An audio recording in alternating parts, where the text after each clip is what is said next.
Hi, my name is Aindri. And I'm Hank. And welcome to another episode of All About That Reef. So today's discussion is going to be very interesting because we are going to go back in time and go back into a large portion of history in Sri Lanka that we didn't know about. So Mahak, what do you know about underwater archaeology? Honestly speaking, absolutely nothing. Like, it had never even occurred to me the fact that, there were archaeological sites underwater, or that, people actually go do things like excavations. I mean, which is a little surprising or even ignorant, I would say, of me, because Not at all. Given that Sri Lanka is an island nation and we've heard from our childhood how important it has been historically, how maritime trade was such a big thing, and even it just being an island and having so many harbors and ports, that it's almost a given that there will be So much of history underwater. But we always learn about our terrestrial history, how much have we learned about Anuradhapura, Polonnaruwa, the ancient kingdoms, but never once in conversation or otherwise, or in any of whatever I've studied in so many years, has it ever come up that there are these historical sites underwater, which finding that out today was fascinating. It was mind-blowing when you start thinking about it. So I must confess, I know absolutely nothing. Okay, but what do you know? Yeah, I'm so excited about this podcast because this particular shipwreck that we are going to talk about, and the project that this guest is working on, is very, very interesting. Yeah. Because it dates back to 2000 century BCE. Second century BCE. Yes, so it's 2000 years old, is it? Yeah. It's a little more than 2000 years old. Okay, yeah. I totally mixed that up, but yes, it's 2000 years old, and it's super interesting because it is a wooden ship, and they are doing so much of research as to how it was, the origin of it, and why it was in our sea, and many things. And I think he's been working on it for about 15 years now, and there's a Marine Archaeology Unit in Sri Lanka, and they've uncovered so much from the maritime perspective. I think it'll be really interesting to get to know more about this. Definitely will be. And I think automatically when we also think underwater and sites underwater, we always think of shipwrecks, and that's one of the reasons, is because obviously Sri Lanka has a lot of shipwrecks all around it, as we have already discussed with Darshan on the first episode. But there's also so many other potential sites that could be underwater, right, that we wouldn't even think of, harbors and ports and jetties and aircrafts from World Wars. So there's complete worlds underwater. That's not the usual, not the corals and even and cities, right? In Atlantis. Yeah. Yeah. I don't know if we have any cities underwater in Sri Lanka. Hopefully not. But yeah, I think it's definitely a really cool topic for us to explore. And that it exists in Sri Lanka, and we're doing so much work on it. I think even the shipwreck that you were mentioning, it's not just significant to Sri Lanka because being that old. It's, I think, the oldest in Asia and also the Pacific region. So if you think about it, its historical significance is global. It'll unravel so much of history. Shout out to Pass It On for sponsoring this episode.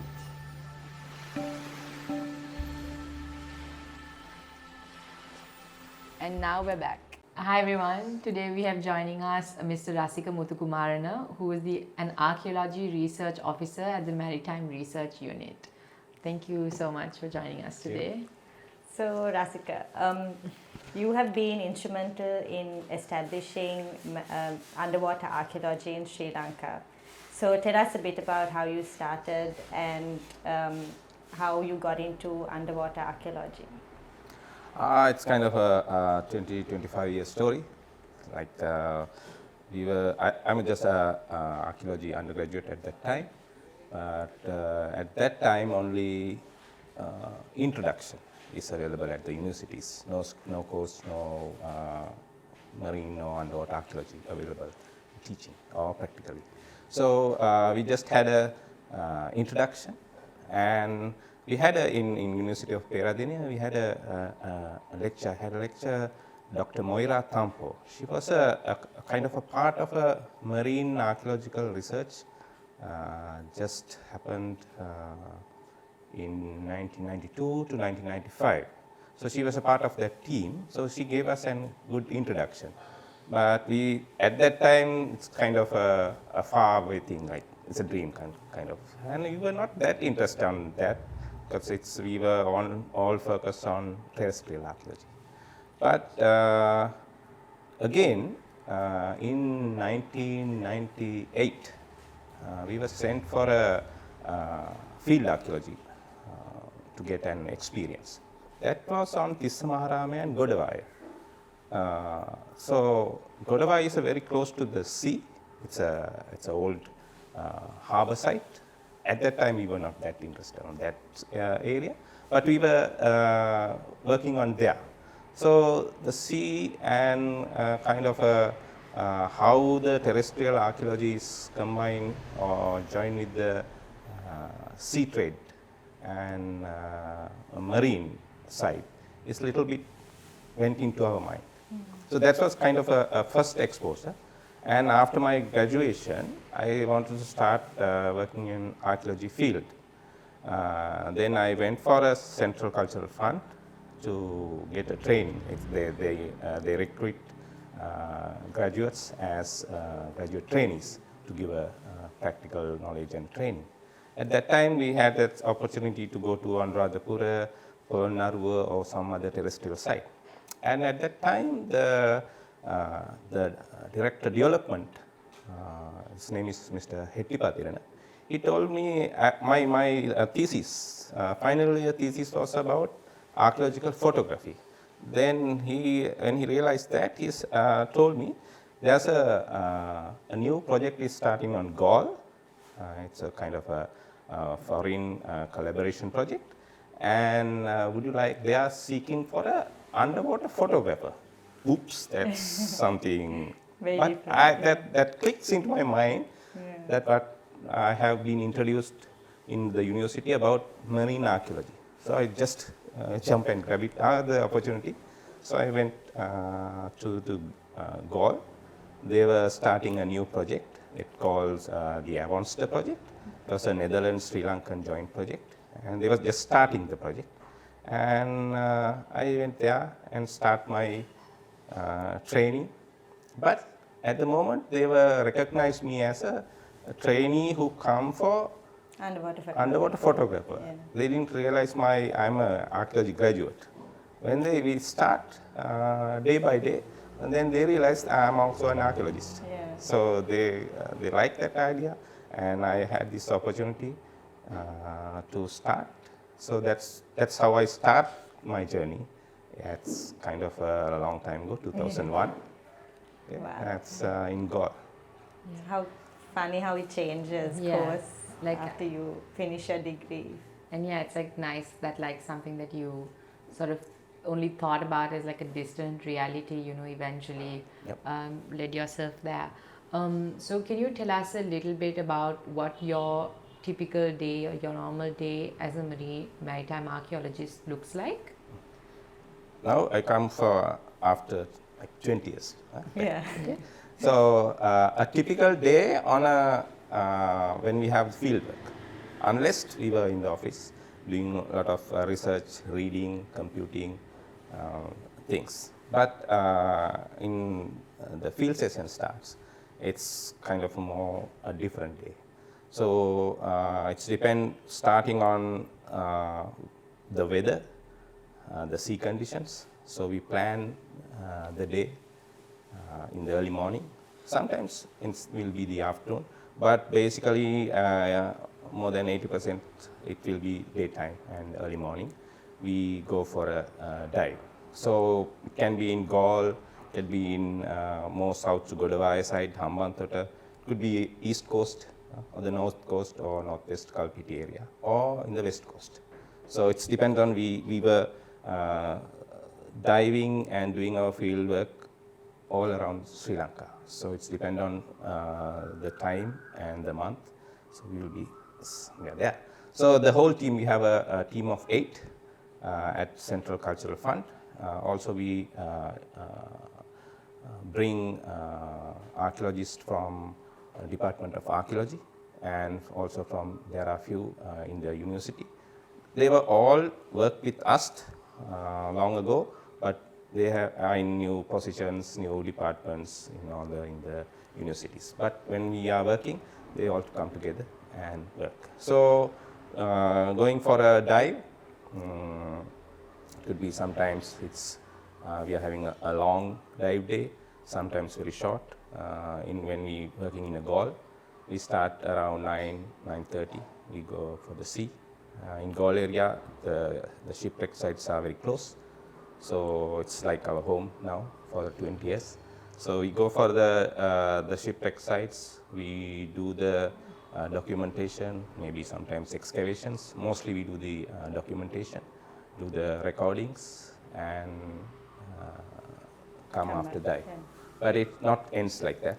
Take a wash, rest, have the lunch. Then in the afternoon, we have a lot of paperwork to do. The thing, as you are a diver also, when you do more and more dives, it mixes up.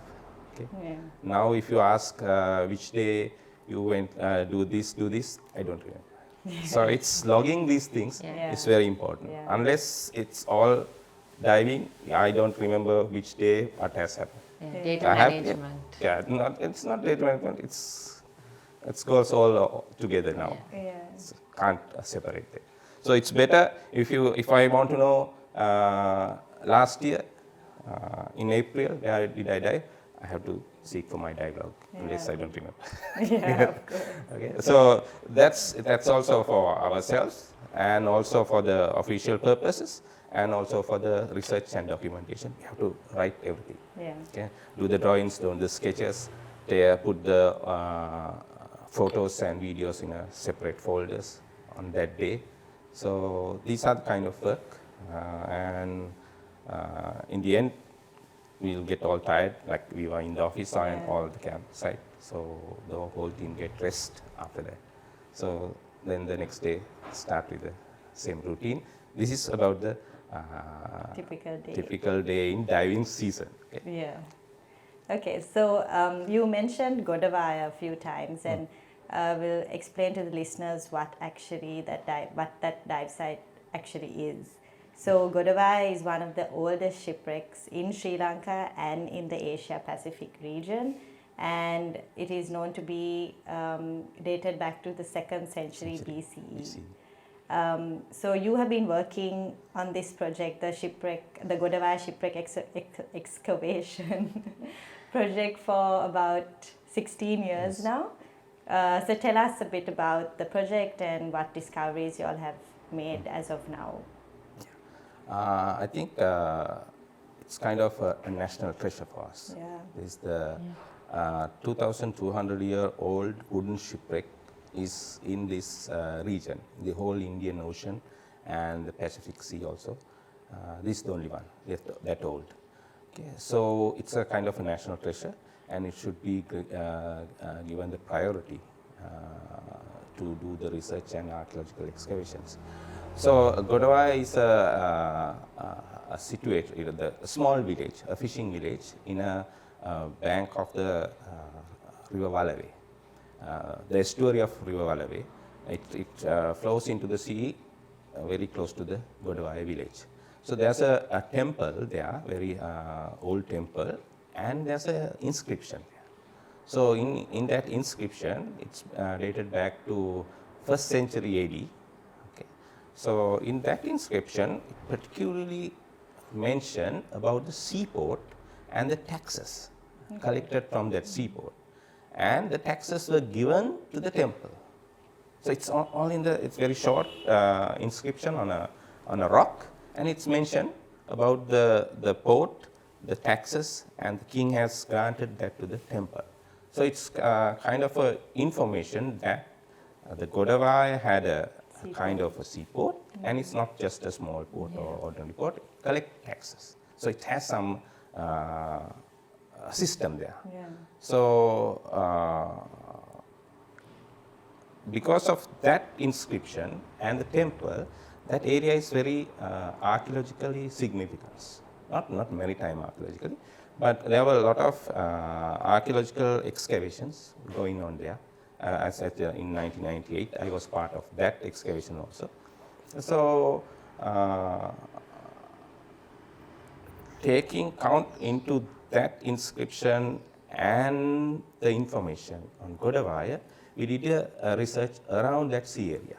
So we found two divers, local divers, who came up with an information that they have found a special place in 2003. It's a long time ago. Yeah. And they said there's a,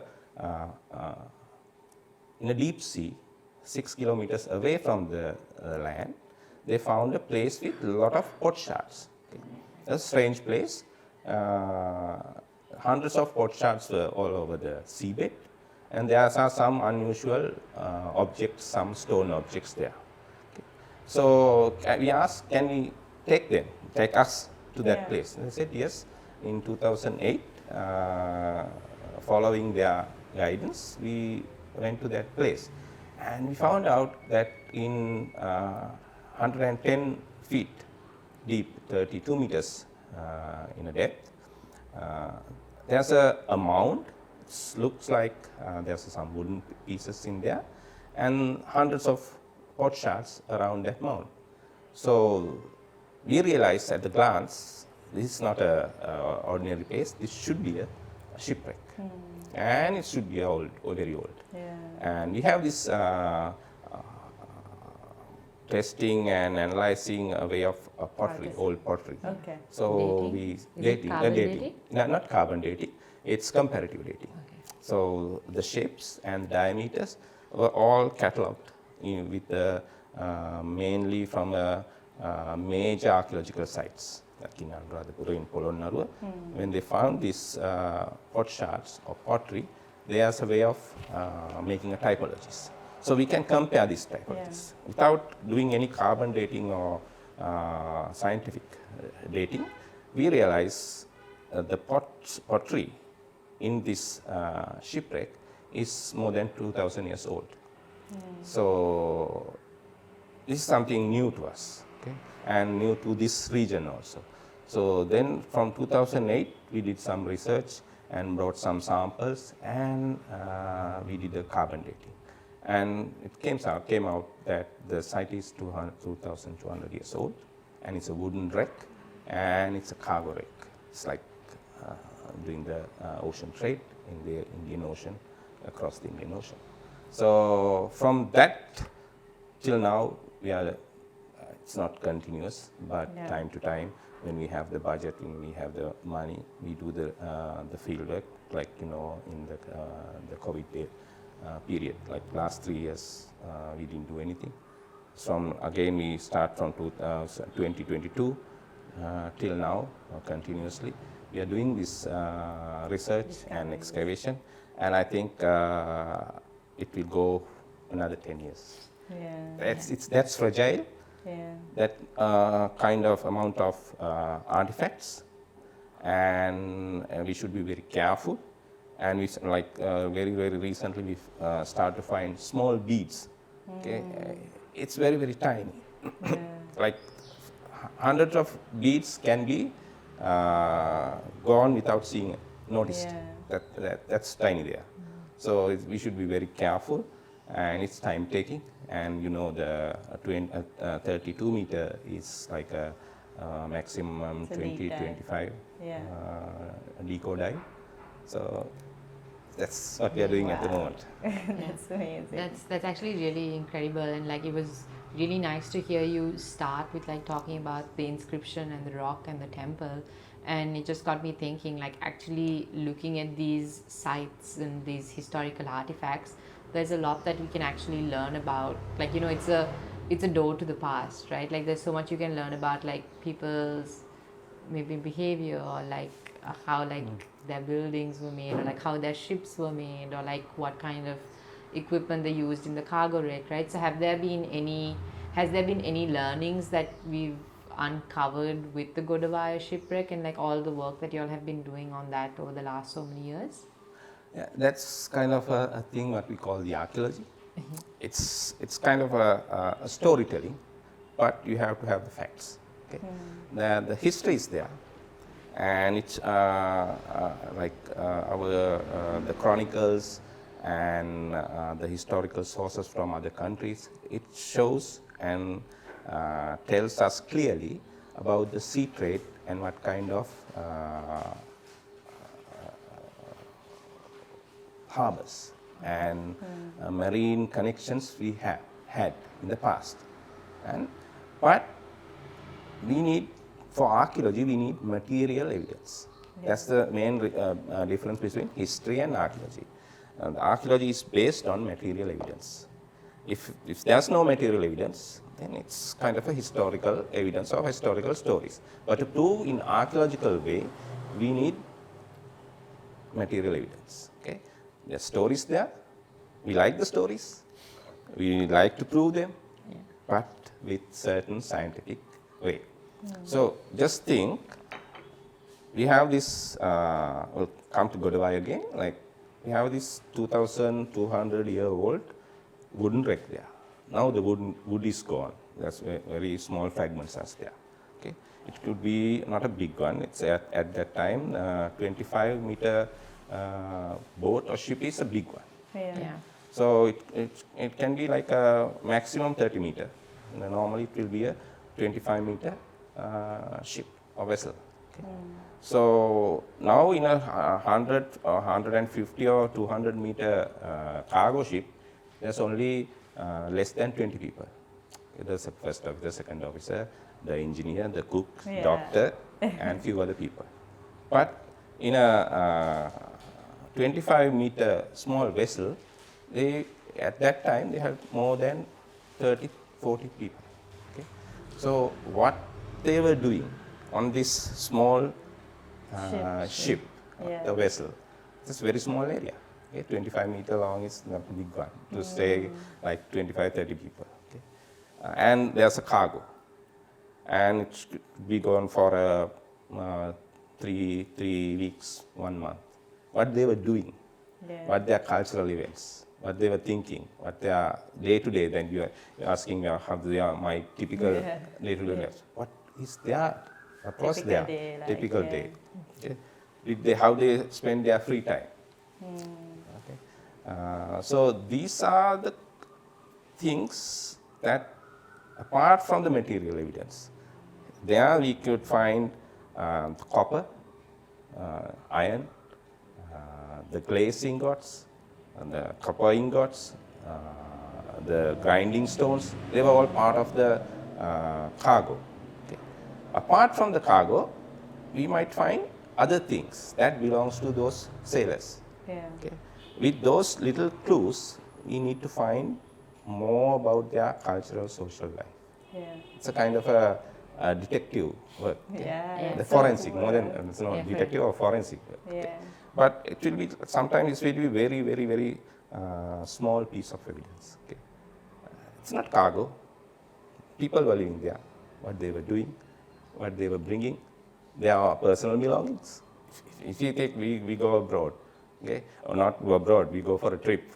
How many things we take with us? Okay, the phone, the book, and small things.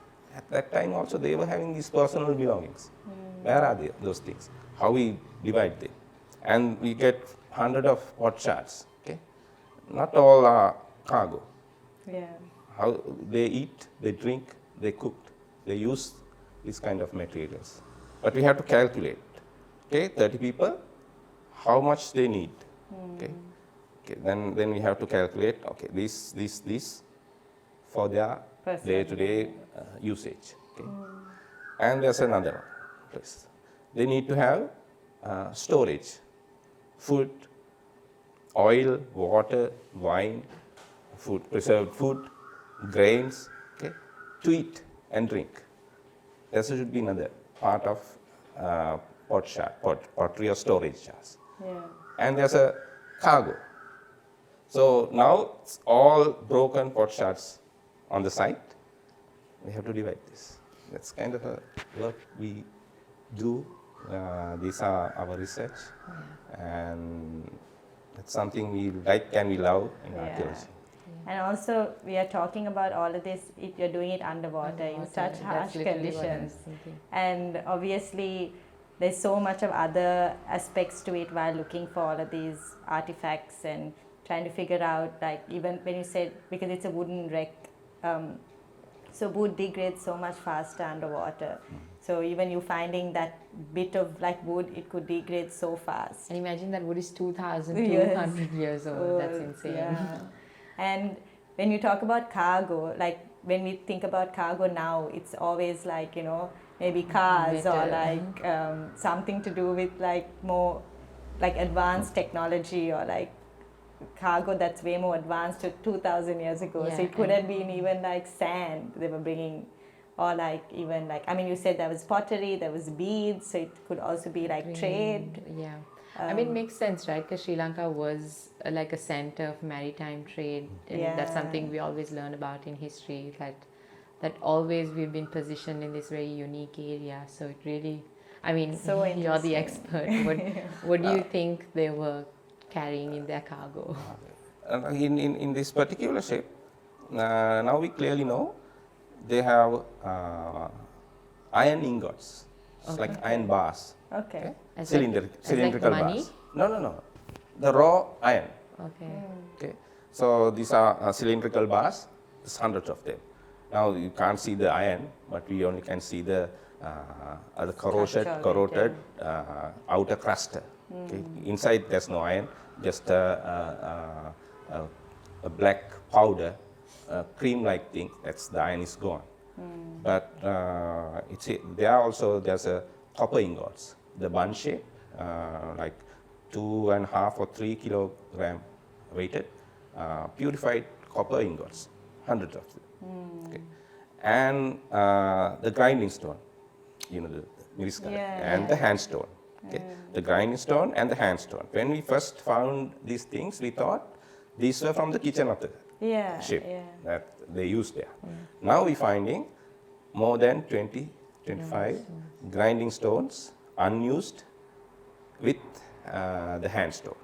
So those are also part of the cargo. Yeah. Okay. That's interesting. What do you think the ingots are for? Was like, what's the purpose of ingots? Like, usually I know they use the gold bars and all as like. No, everything was at that era, the raw materials, especially the metal, were taken as the ingots. They put a special shape or a container, they melt it and put that into that container and get the shape. So copper is something you need to build things, to make metal objects, okay, weapons. So it is like a raw material. Raw material, yes. Yeah. So this definitely sounds really incredible, and like it'll be really interesting to see everything that comes out of the project as you all keep working on it. But yeah, to my understanding, this current phase of the Godawaya shipwreck excavation has ended. So is there any other new exciting projects that you're working on right now? The main thing is Godawaya is just a one wreck from the 114 wrecks around Sri Lanka. It is important because it's too old. It's old, and that's significance. But there are another 113 shipwrecks around Sri Lanka. So our work is like full divided to those areas, those sea areas and the coastal areas, and we have to record them. So it's like not only 30% of those wrecks were recorded at the moment. So there's another 70% of wrecks that we need to go there, take the measurements, take nice photos, videos, do the sketch drawings, make the site plans, and also identify. Most of these wrecks are we called unidentified wrecks. So we have to find their identity and realize what kind of priority we should give. If it's an old wreck, we need to conserve that, give priority to record that, and also to protect from other hazardous things, maybe looting, maybe environmental things, maybe like fishing and too much involvement in also in the tourism. It's also not good for, in some extents, shipwrecks are good for tourism. It increased the tourism industry, but too much of diving on a shipwreck, that makes us from archaeological side, it's a kind of a problematic. Yeah. So that's what we do at the moment. But there's another thing going on is we are doing a research or making a database on biodiversity data on historical shipwreck. So shipwrecks are there. There are biodiversity surveys that have been done by other parties, like researchers, but they were not in a database. This is a unique one that we have a national shipwreck database of Sri Lanka with 114 shipwrecks and some aircraft. And now we are systematically doing the biodiversity surveys on each wreck. That will take like more than 10-15 years. Okay? Because we are not doing that. The archaeologists are not doing that. Yeah. We need to get the marine biologists, researchers to do that. That's their work. But the thing is, what we are doing is, all these times, not only in Sri Lanka, the heritage and the environmental studies are far different paths, taking far different paths. They don't work together. Okay? So when it's shipwrecks, in historical shipwrecks, the funds from our departments or the ministries are for heritage preservation and cultural heritage. From the environmental side, they use their money for do the research on environmental biodiversity sites. They don't give us money, and we don't give them money to do. So now what we are doing is, we are bringing these two parts together. And it's a kind of a new thing, not only for Sri Lanka. We researched, and when we start doing this marine biodiversity data on shipwrecks, and we are building this database, huge database, we do some background research, and there's no such a thing in the whole world. So this is the pioneering work, and we have demonstrated and we have presented this work in few international forums, and they also recommend that, and they also confirm that there's no such a database in the other countries also. Yeah. So this will be a first, that the shipwrecks,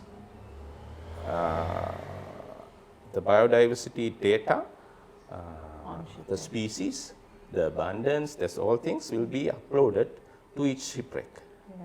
What we are making in this, we are using this open source GIS in this database, that they could bring those data together and do more research and compare. So if you want to see, it's in a simple way, the blackfish, where you can find blackfish, you can find the shipwrecks where. But the abundance, where you can see most of the blackfish in shipwrecks, it also can find through the shipwreck database. Okay? This is something new, and we are also opening another window. We have this shipwreck archaeological historical window, shipwreck biodiversity, and we are also opening a new window for the dive tourism. The divesrilanka.com and the Darshana's website did that kind of work in the past, and is still doing, the website is still doing, but we are more putting more focus on shipwrecks and tourism and dive tourism, and giving the information the tourism sector needs to promote shipwreck diving as well as conserving the shipwreck. That's amazing. Yeah, we love that. Like, it's really nice to see when people and organizations start collaborating and also creating data repositories and sort of making sure that they're open access, and then encouraging more research done on it. Like, yeah, that just sounds And we really speak about how fascinating. dive tourism is so important nowadays and how much of like revenue it can bring to the country.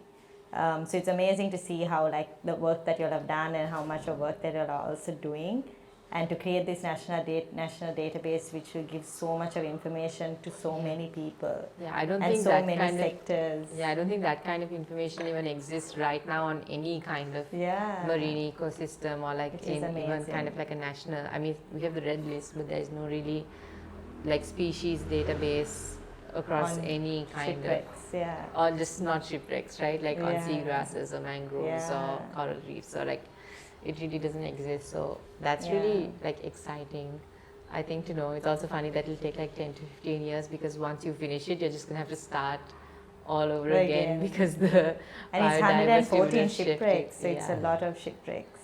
And it takes time. Like, Yeah. Yeah, of course, because you're all like we need to bring the professional biologist Yeah. who can dive and who can do the survey. Yeah.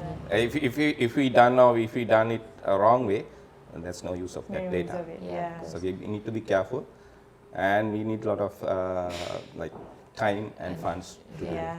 And also just think about it again, this is an underwater space where like everything's so much more difficult than it would be if you were to do it on land, right? Like, you know, like this kind of reminds me of like Indiana Jones and everything. Like you watch it and like there's always so much like digging they need to do, and like so Yeah. much like work that goes into it, that these projects are already so long. But when you think about the fact that this is all happening underwater, not just underwater, but sometimes like 30-40 meters underwater, like it really just adds so many And all the layers tools of are also very complexity. different. Like obviously when you do it on land, you dust the. Yeah. But obviously underwater, how do you all do it? Do you all dust as Like well? for the excavation, we have Yeah. like 3 basic systems. The most used and most accepted way is the hand fan, we call it. Okay. So we do it by the hand. And okay. Okay, we find the where the water moves, and we do to the that side, so Okay. the sediment slowly go there. That is something we can control. Yeah. Okay, by hand, by archaeologist, we do it very slowly, and we know how to control that.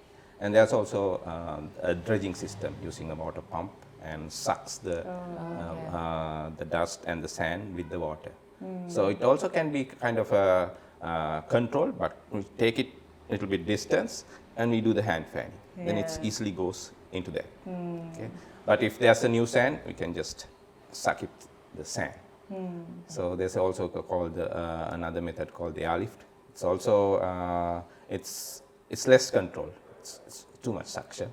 So those are the 3 main ways that And we the use it. damages it will cause when doing Yeah. like Yeah, if the damage is happening, we are not doing that. Okay? Yeah, yeah. So it's depend on what kind of seabed we have, what kind of the remains or archaeological evidence we have, and the other environmental issues that they use. What we prefer, or we choose the best way of doing the excavation. And even with things like the sketching, like I'm assuming you'll have to take like pictures and everything underwater, and then come back to land, and then do a whole lot of like, you know, the sketching and logging, and all of the actual sort of data collection at that point would happen then on land. Same things, but the environment is different. Yeah. So the basic or the theory is same. We also bring the plastic boards and the pencils. We do the sketching, we do the writing, we do the measurements, everything. But when you come up, you have to convert that to the paper or to the computer. So it's literally twice, So it's doing it twice the work. And the main thing about marine archaeology and marine archaeologists, the skills we need to that we require is we have to do everything. Okay, there will be no photographer separately going. There will be a photographer to take the nice and good photographs for the publications, but every member should know how to use the camera, how to do the excavations, how to do the measurements, because the one who's at the site have to do everything. Yeah. So we do not wait for others. Different people to So do it. we need to train our people, our officers to do everything at the site. So we know Galle Fort as like this historical place, and the fort as a whole, like a lot of people visit, but I don't think they are aware of the Maritime Archaeology Museum. And obviously the significance of this museum and the kind of discoveries it has from all the shipwrecks that you all have explored. So even when we spoke to Darshana about shipwrecks, he was mentioning how he discovered some bills from shipwrecks. So tell the audience a bit about this museum and what they can actually find at this museum. The Galle Archaeology Museum is by the Central Cultural Fund, is in the warehouse building, one of the longest historical building in Sri Lanka. So it's called the Warehouse Gold Fort Warehouse Building. So in that building we have this the huge museum and the only Maritime Archaeology Museum in Sri Lanka. There are different other related museums, Marine Museum, and Navy Museum,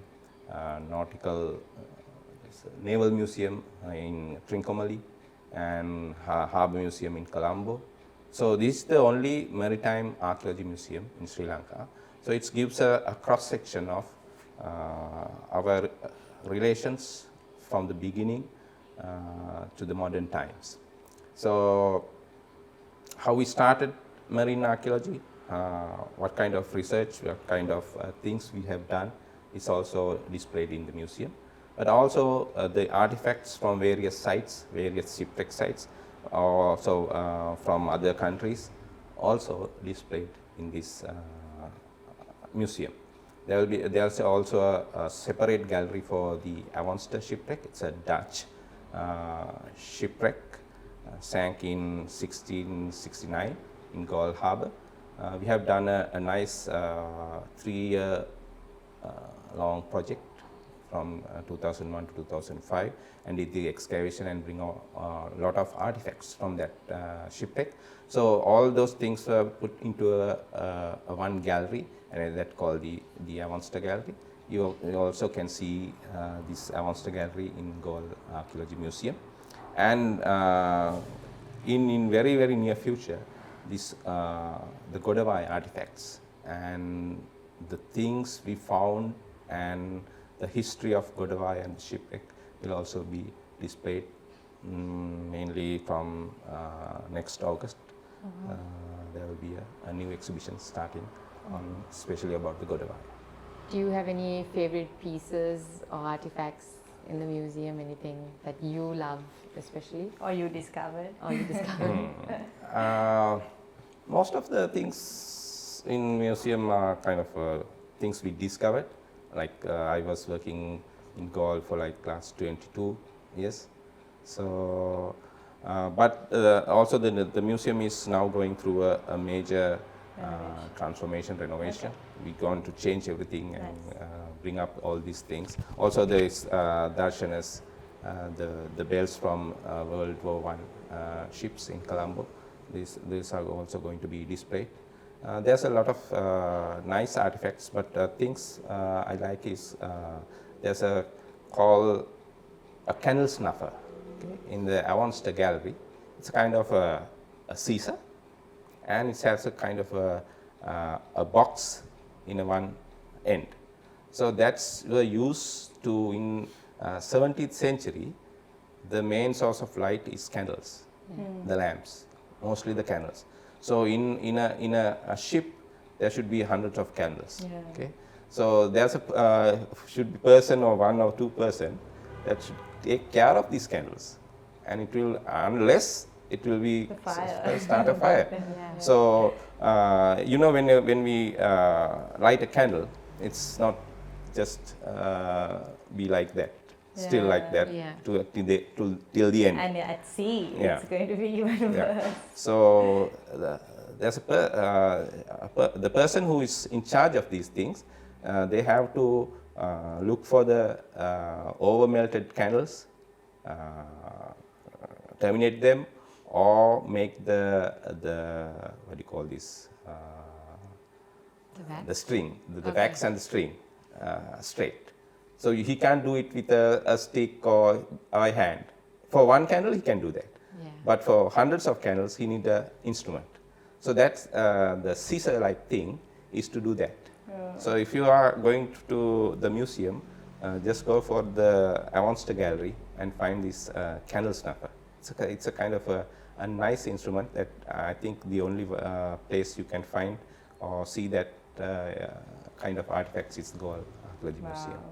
That's amazing. That's really cool. Also, the amount of things that are like new and different that you wouldn't even think about. Like I never had to think Exactly. about candles on a ship, Yeah. right?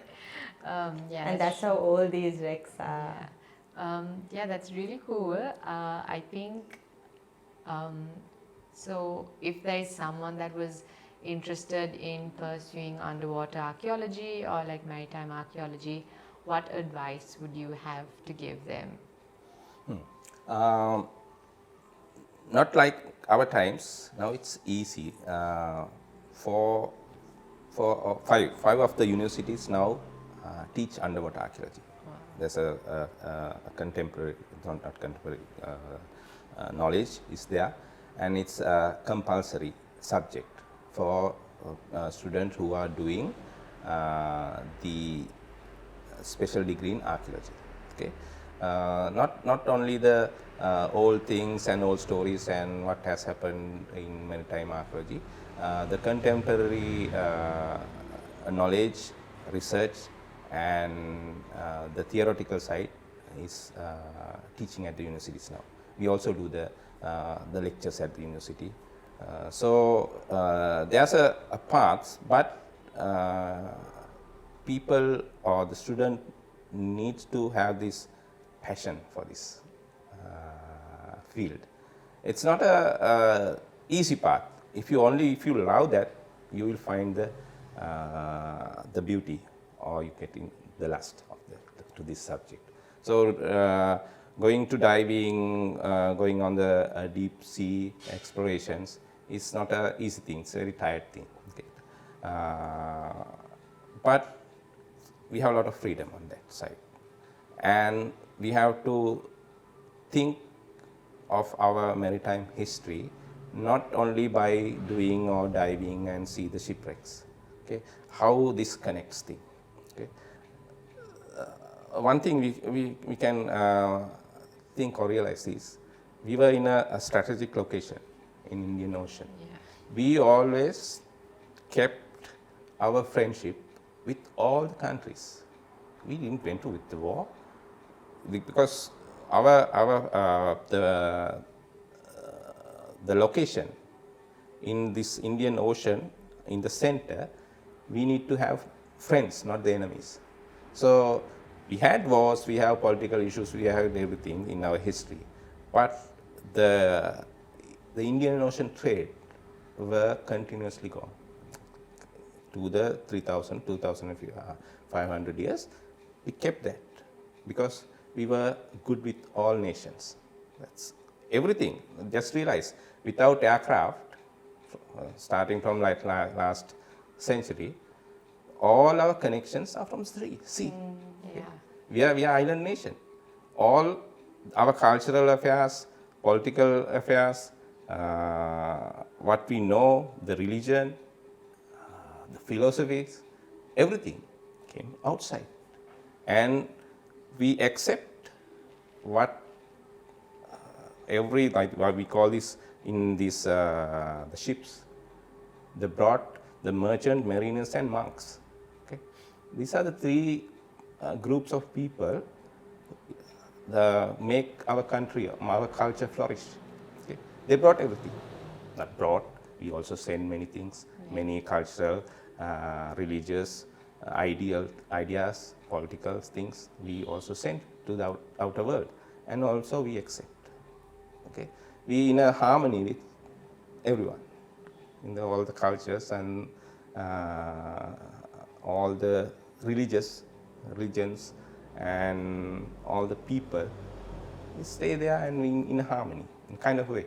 So we have to accept where we are what our history and what our marine relations are to do the maritime archaeology. Thank you. I think this was like amazing. We went back in time for like a day to understand so much of history of Sri Lanka, and I think like the work that you're doing is so instrumental for the whole of Sri Lanka from a maritime perspective and from like the trade. And just general, right? Like he said, it's a national treasure, and like Definitely. we sort of, preserve like all this, like Anuradhapura and Puranaru. We know these as historical sites, but very rarely does anyone know of any historical sites that you're actually finding underwater. So yeah, thank you so much for your dedication for this field, this maritime field as well, and to uncover so much of history in Sri Lanka.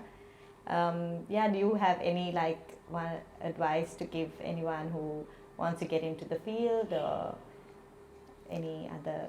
The world is looking towards the ocean now. Okay, it's not only in the archaeology history, the whole world is the resources, everything, the new opportunities is out there.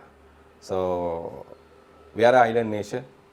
I think I'm not did the calculations, but more than 70-80% of our people do not know how to swim. Yeah. Okay, our parents are always keeping our children away from the sea. It's not good. Yeah. The future is out there toward the sea. So we should realize that, and we now have to work toward that. Okay. Thank you so much. yeah, thank you so much for coming here and sharing all of your insights with us, and also thank you to all of the listeners for joining us today. We hope this was a new and exciting topic and that you learned a lot. Thank you. See you on the next one. This podcast is a CreatorCast production.